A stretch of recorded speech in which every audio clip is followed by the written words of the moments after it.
one of my live stream lectures.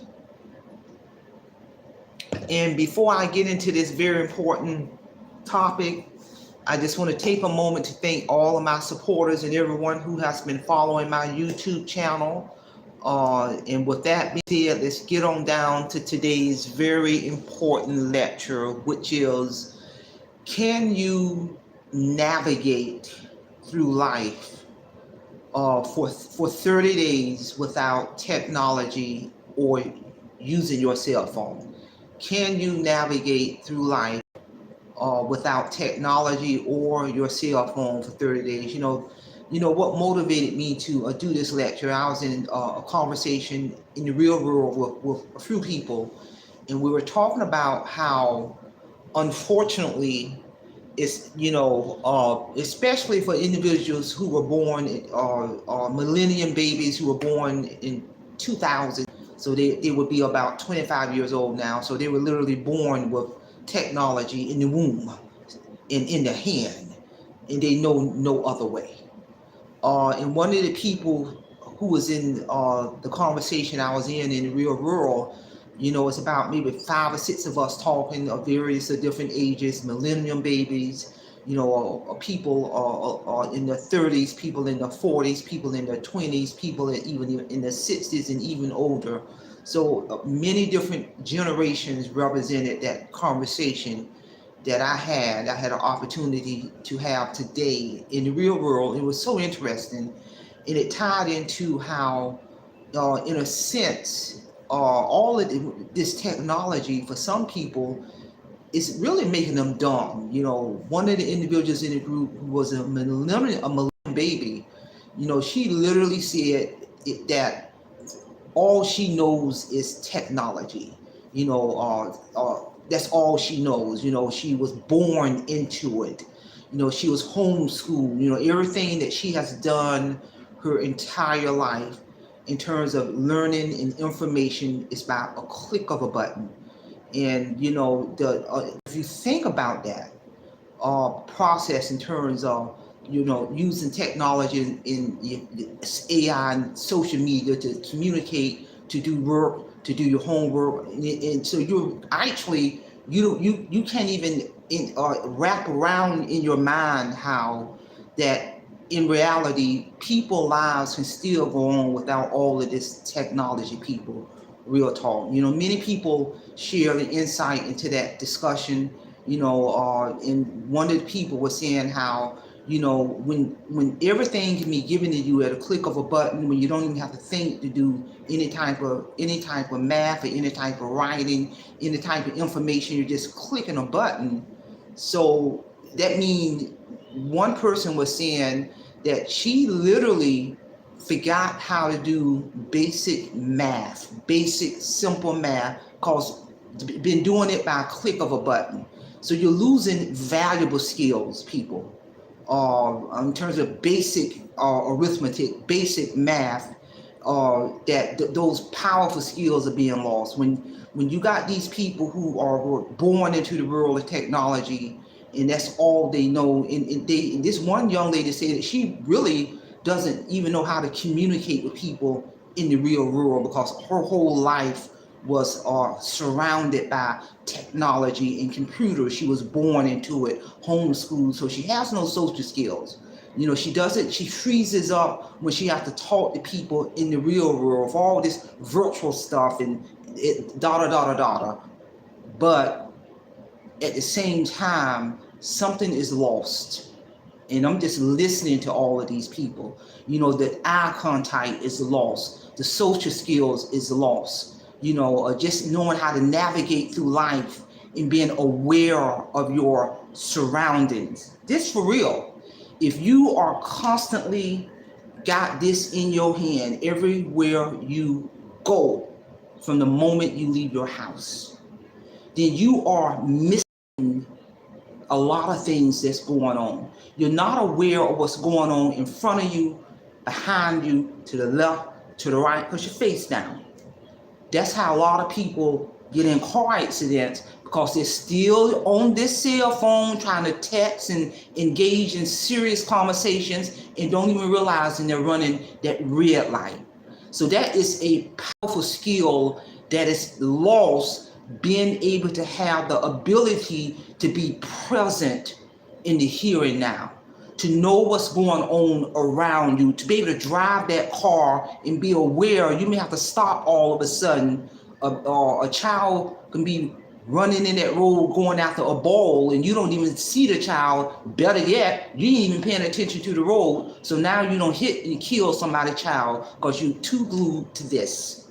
And this is important discussion. I can remember probably about a few months ago, I went to the post office. No big deal. I went to the post office and I bought a money order. No big deal. And when I purchased the money order, the clerk behind the desk asked me, "Do you need me to show you how to fill it out?" What do you mean, fill it out? I know how to address a money order. And the reason he asked me that, because he said overwhelmingly, mainly with the younger people, when they come in and purchase a money order, they literally don't know how to fill it out, because there's an area on there where you got to put your information, then who you're addressing it to. They don't know how to fill it out. Because if they're doing everything by a click of a button, this ties into the same way you fill out a money order. You got to know how to address it to make sure you ain't addressing it to yourself. It's similar to when you mail a letter.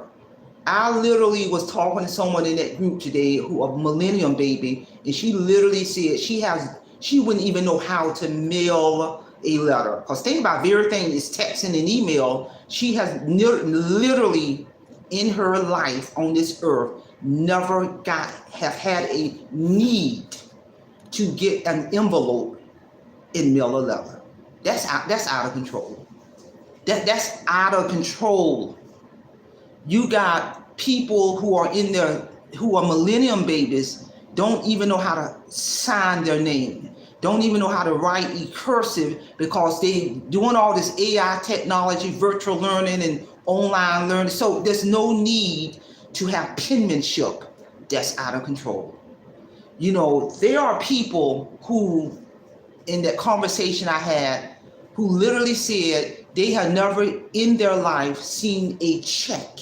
You can still get checks from your bank and write a check. I still write checks to myself, and I'm just listening to this. It never in her life seen a checkbook, because if you can go online and pay bills and all in Cash App and all but I'm just listening to I had this conversation just recently.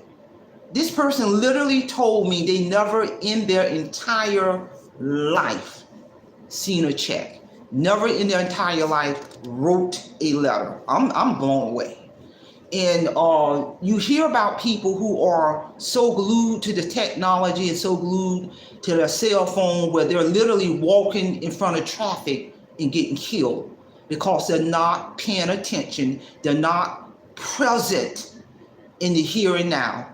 So they are literally walking in front of traffic because they're so glued to this that they have gotten killed. That's out of control. Technology is making us lose a lot of valuable skills that we need people in order to navigate through life. There was on the news about a couple of weeks ago that this woman, and she was aware of what was going on. She was driving her vehicle, aware in the morning going to work, did not have her cell phone in her hand. She was observing her road, observing the scenery, paying attention to, as the school bus pulled up, just kind of paying attention to her environment. And what struck her odd was she noticed a young child sitting, waiting to get on the bus, waiting to get on the bus, but at the same time, she was sitting on the curb waiting to get on the bus, and she was glued to her cell phone, the young child, like probably most young kids are doing. And this woman observed a car coming to a stop real close to this child. And this woman said, "This don't look right." And the car was getting closer and closer to this child. The child was not even aware that this car was getting so close, to the point she wasn't even aware that vehicle was close to her. And the woman saw this, and her spirit told her, stop. She stopped her car and looked at this man. And he saw her, made eye contact, because her spirit told her this man finna grab this child. And when that man saw that woman stop her car, and she kept her damn eyes on that man, and he drove off real fast. And the woman got out of her car and walked up to that child and explained to the child, this is what has happened. I need for you to get your mother on the phone right now. That child had no idea all this was going on. And because you hear about people, even full-grown people, men, women, and children getting snatched every damn day, people. This is real talk. And what if that woman, because most people, when they're going to work in the morning and they stuck behind that school bus loading these kids, what if that woman was not aware of what was going on? What if that woman was not paying attention to this car creeping up on this child, and something didn't look right, something didn't feel right? What if she wouldn't have been paying attention to all that? You know, and when that man saw her watching him, I see you getting close to that child, he sped off real quick. So imagine for a moment if she would have been glued to the cell phone. Imagine to the moment she would just been glued to the cell phone, somebody's child could have been missing. That could have been my child, your child. Real talk, people. So all of this technology in AI and all of this, you know, in reality, it's dumbing us down, people, because we need to know how to write a check. We need to be aware of what's going on in front of us, behind us, to the side of us.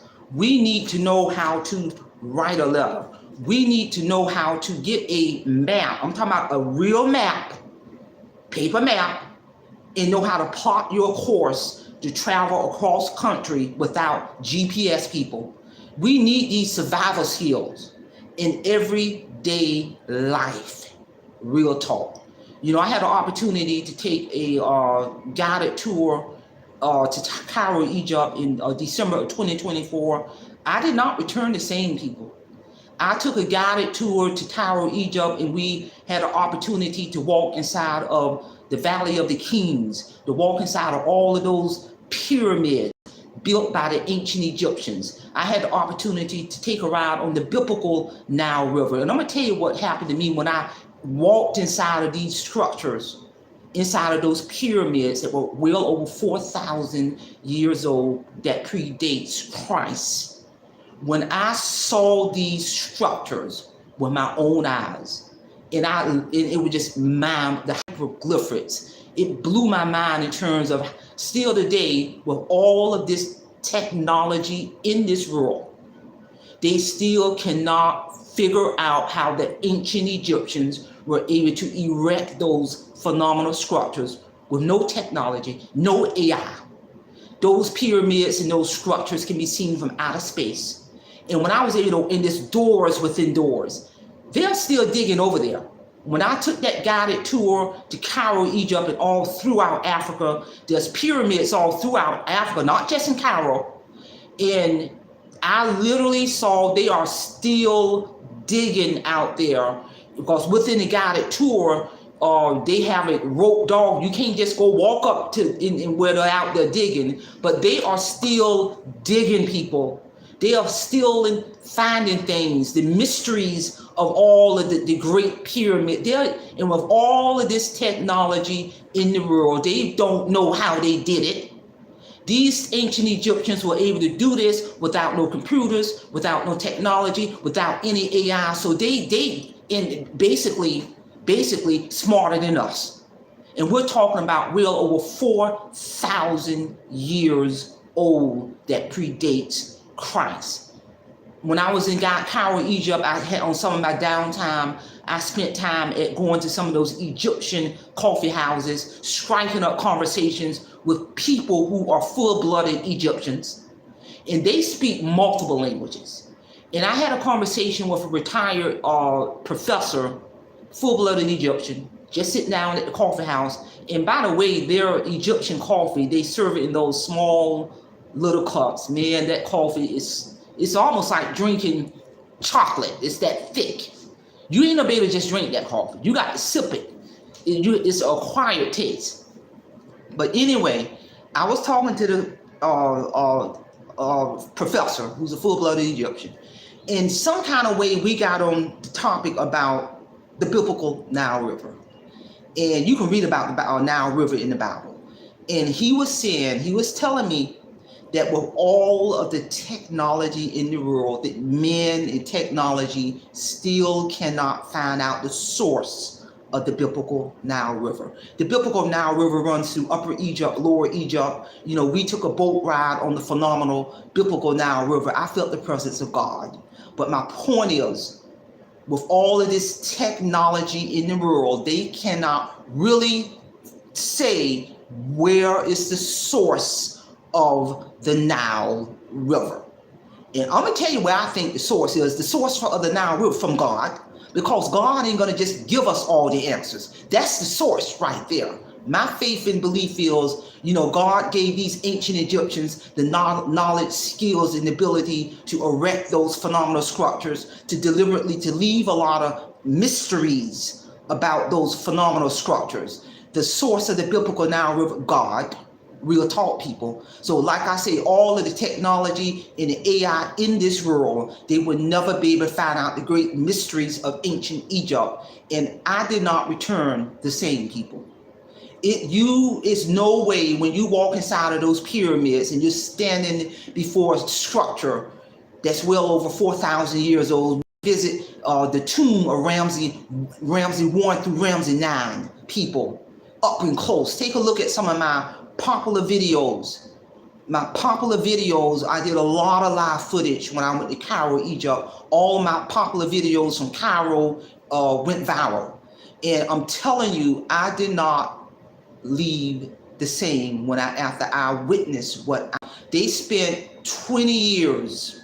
The ancient Egyptians spent 20 years just building the base of that Giza pyramid. Just the base, people, the base, and I'm up on that pyramid. They spent 20 years, the ancient Egyptians spent 20 years just building the base of the pyramid. What they teach us in Western schools serves no purpose. No, you got to go over there. You know, our God was full-blooded Egyptian. You got to talk to these people. They know their culture like the back of their hand.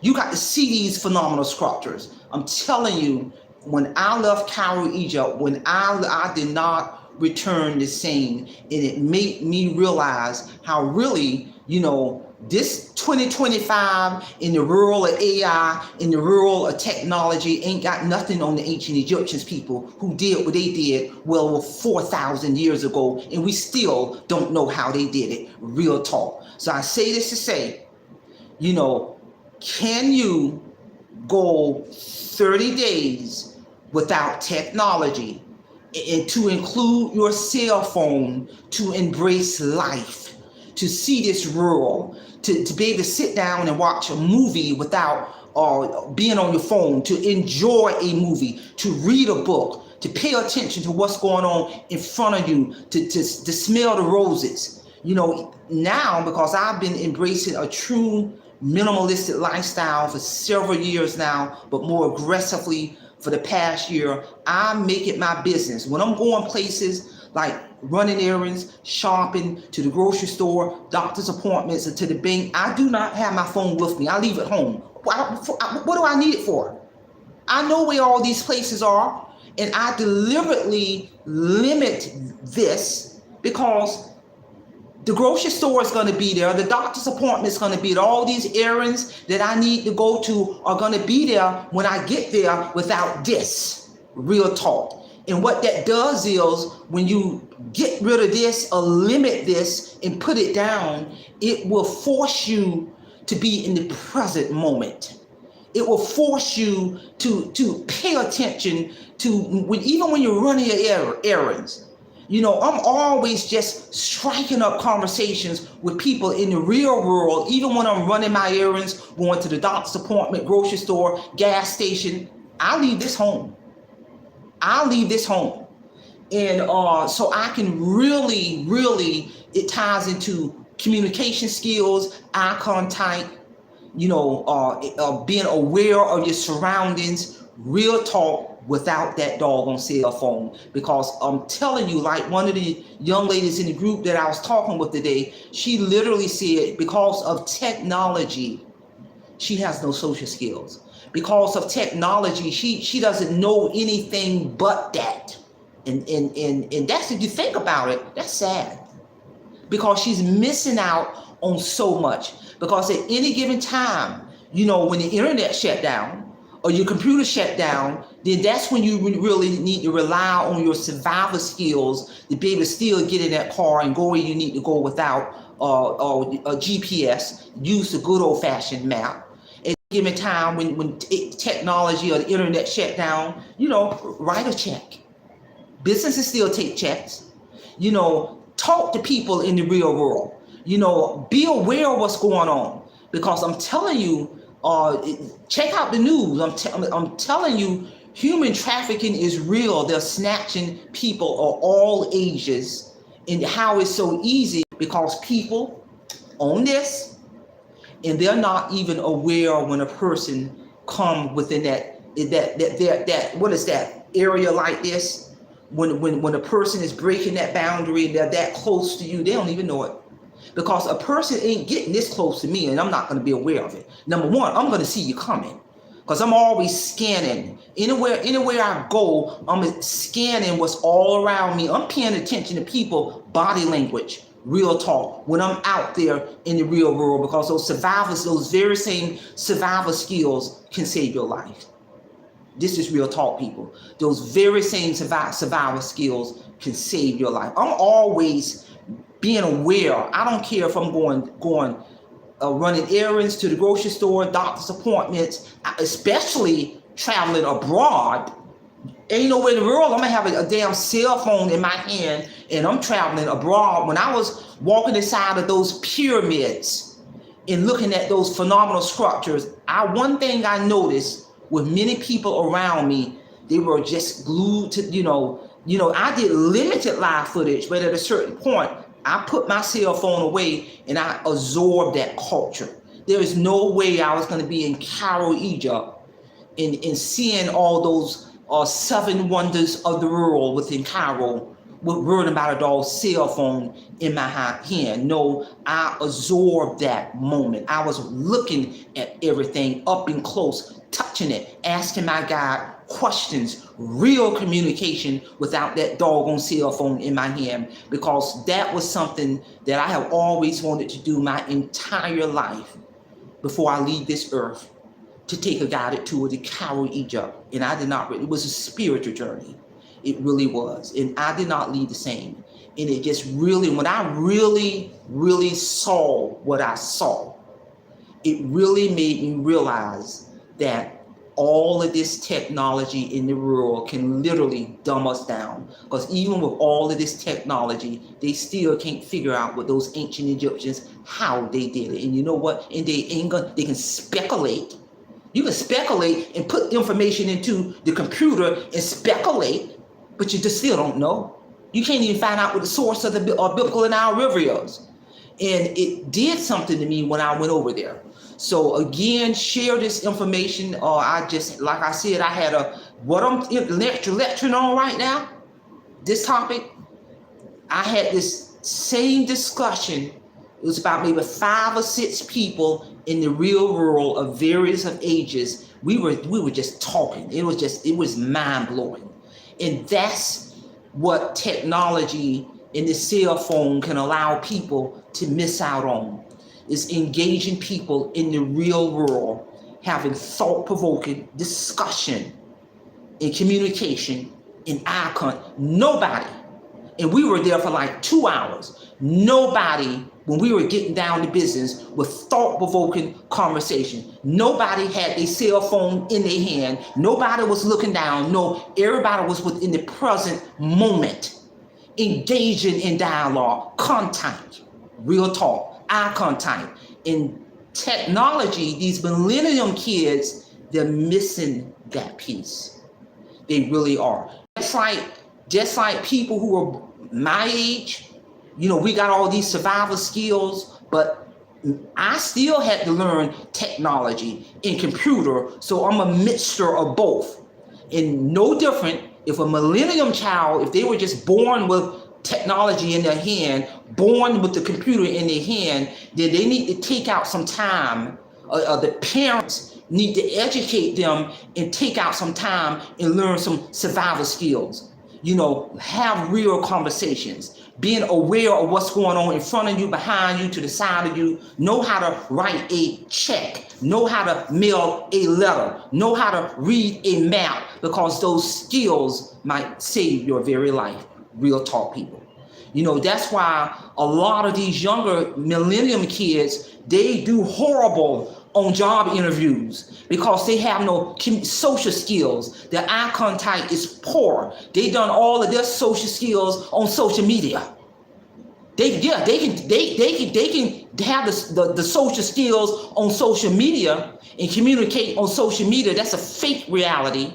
But you're going to need some soft skills. You're going to need some human skills when you're trying to navigate through life and go on that job interview and be able to and respond to those questions and be able to present yourself and shake that person's hand and have eye contact in order to get that job. Because a lot of times it ain't all about your credential. It's about on that interview, you got to sell yourself. You got to be able to communicate. You got to be able to respond to those questions. You got to be able to have eye contact. And a lot of these millennium people, millennial young adults have none of those skills.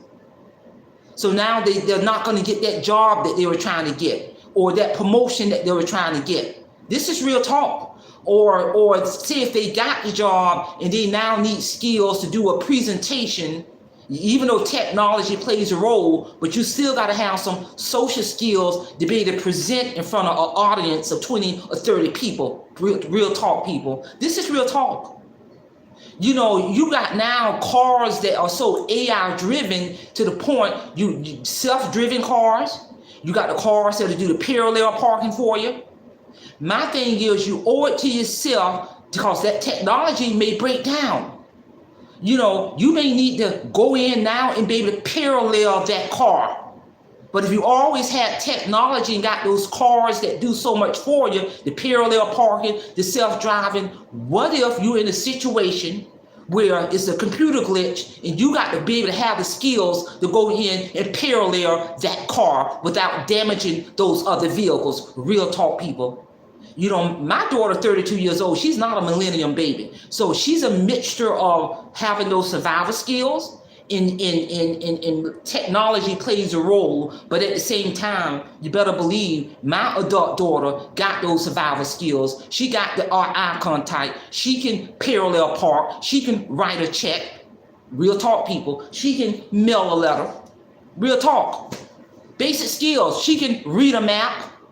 This is a real issue, and I'm telling you, it's getting worse and worse and worse. I've had many conversations with many people, because I'm the type of person, when I'm in a natural environment, I deliberately walk up to people and engage in discussion. Real talk. And I can learn so much about people. Rather I'm at the coffee shop, or the grocery store, or the gas station, or anywhere I go, I'm having conversation with people. I'm going into dialogue. This ain't it.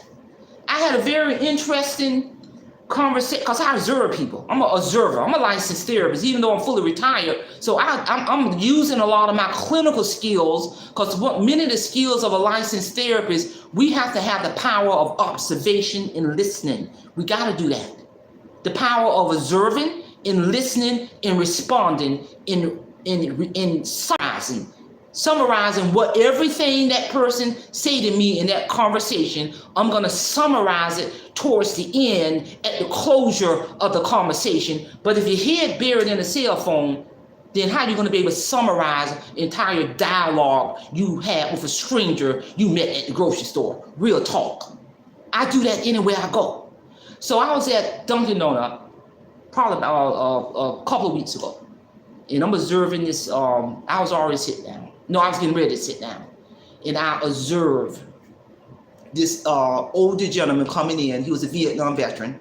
He served during 70, I think he served during the late 70s, mid 70s to the late 70s. I'm observing all this. And how I knew, I hadn't even struck a conversation up with him at this point.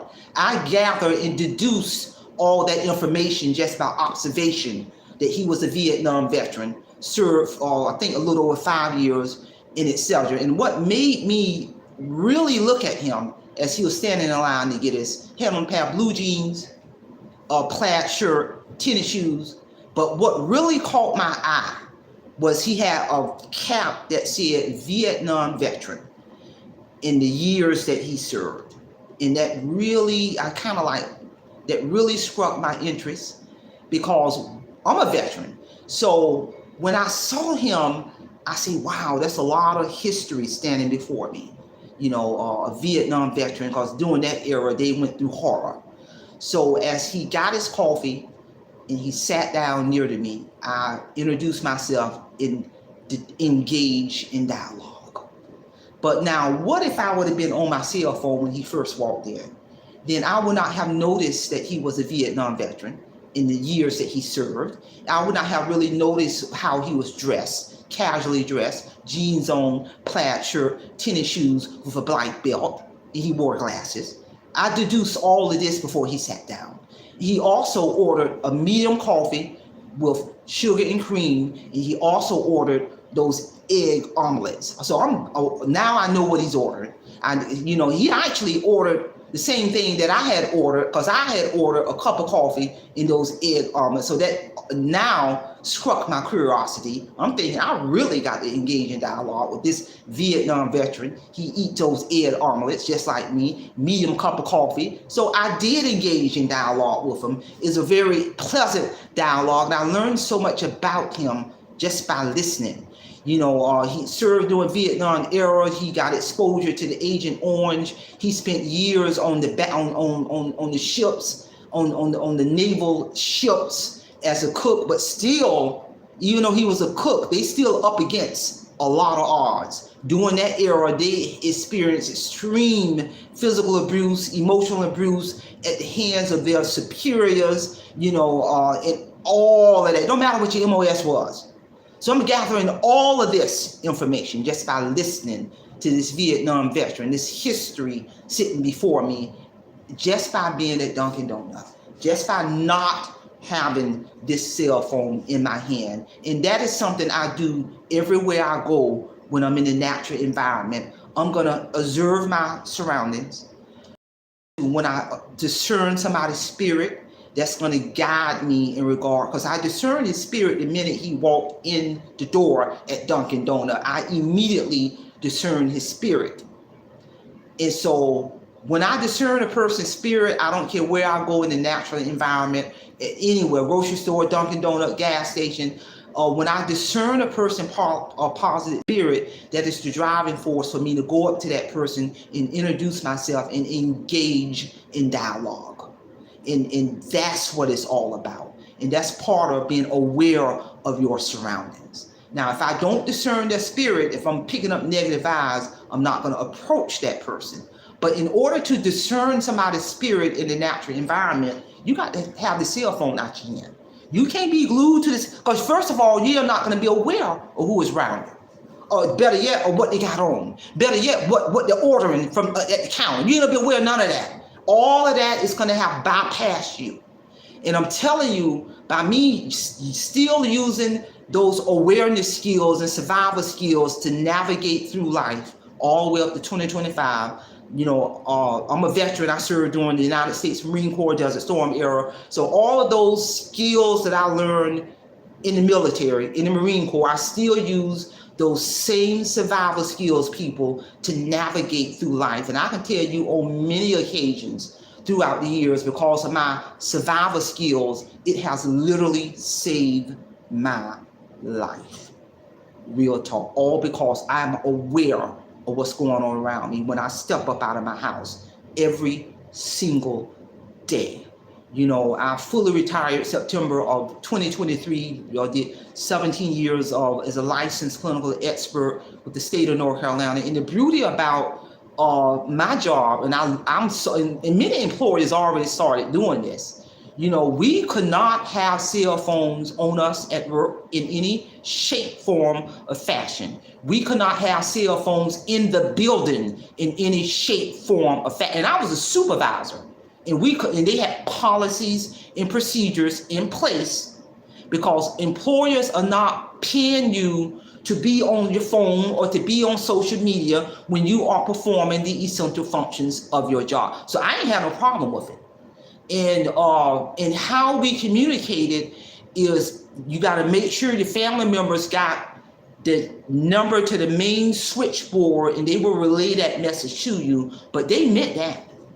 And I seen many younger people when I was working for the state of North Carolina who lost their jobs because of this. They brought that cell phone in the building. If you can, we were not allowed to have that phone on us. That means they didn't want it in your purse, in your pocket. You had to leave that phone in your car, and they meant that.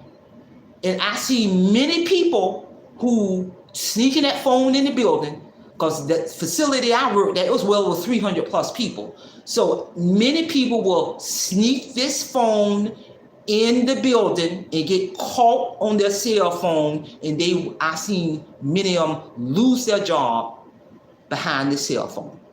Employers are fed up. And that's another reason why I said, can you go 30 days without your cell phone or technology as you navigate through life? Real talk. And now, since I'm fully retired, I've been fully retired for over 2 years now. Only time I pretty much have my cell phone on me is when I'm traveling abroad, because I do limited live footage. You notice I said limited in my phone now. But other than that, when I'm just out and about doing my errands and doctor's appointments or anything like that, my phone is at home. There's no need for it. And I'm telling you, even when I'm home, I'm not on my cell phone, other than if I'm streaming this live footage, and once I'm a deplug and move on to the rest of my day. No, when I'm home, I'm doing things like I'm reading my books, I'm meditating, I'm enjoying that movie, connecting with my neighbors, versus being on the cell phone or on the computer for hours and hours and hours. Just imagine for a moment, there was a time in everybody's life, it's for the exception of the millennium babies. There was a time in everybody's life before the cell phones and explosion of all of this technology, and you still did okay. You still was navigating through life. You still were doing things, communicating with people, and etc., and paying attention to what's going on around you. So why stop? Limit some of that. Have a balance with some of that. This is real talk, because I'm telling you, our younger people, all of this technology is really dumbing them down. Real talk. So share this information. This is a very important topic I've been wanting to touch on for a while. And again, check out some of my popular videos. I did a lot of live footage when I also went to Rome and Italy. We went inside of the Vatican. We've seen the famous painting of the Sistine Chapel, painted by the famous Michelangelo. We've seen a lot of those Roman structures, the Roman Colosseums. All of that was breathtaking. Real talk. So that's all I have. And I want to just thank everyone for chiming in on this lecture. I do want to acknowledge my viewers. One of my styles, and I've mentioned this before in one of my videos, is I'm going to acknowledge my viewers and supporters chiming in. But one of the things I don't do is go back and forth in the chat and respond, because what it does is slows me down on my deliverance. But I do want to acknowledge everyone listening in.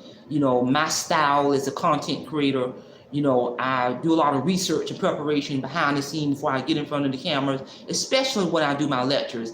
And I come in front of these cameras ready to get down to business, because if I'm going back and forth, responding to these the messages in the chat, that's going to slow me down. And it can turn a 20-minute lecture or a 30-minute lecture into a 2-hour lecture, and that's going to cut into my balance.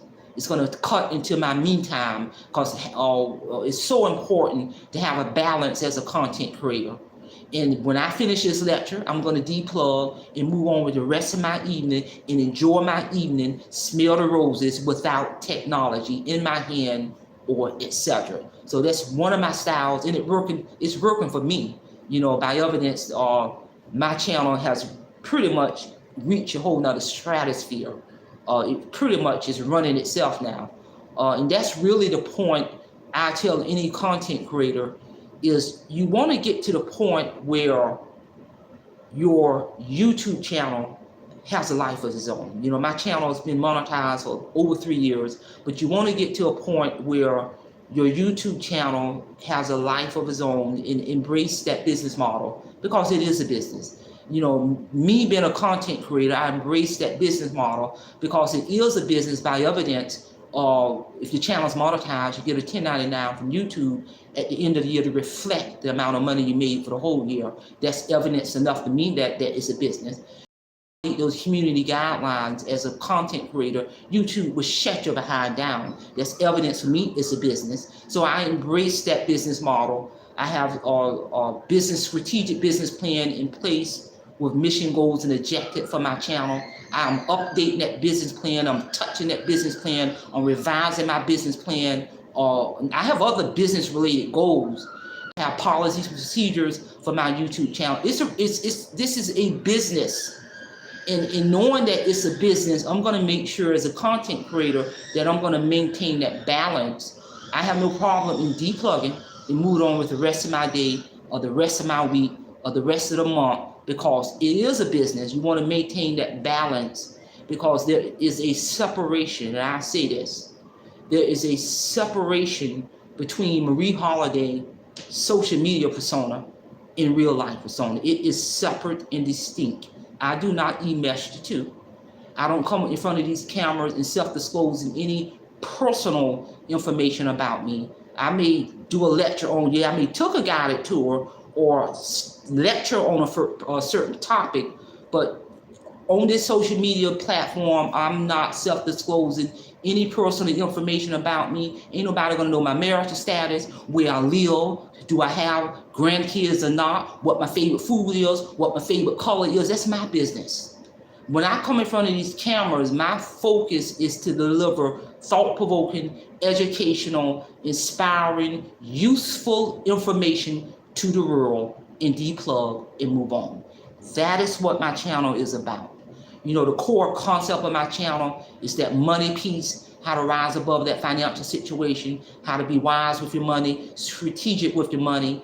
The core concept of my channel ties into the concept of my book title, Awake Financial Freedom, that hit all major bookstores a few years ago. I may do other type of lectures, shorts, live footage.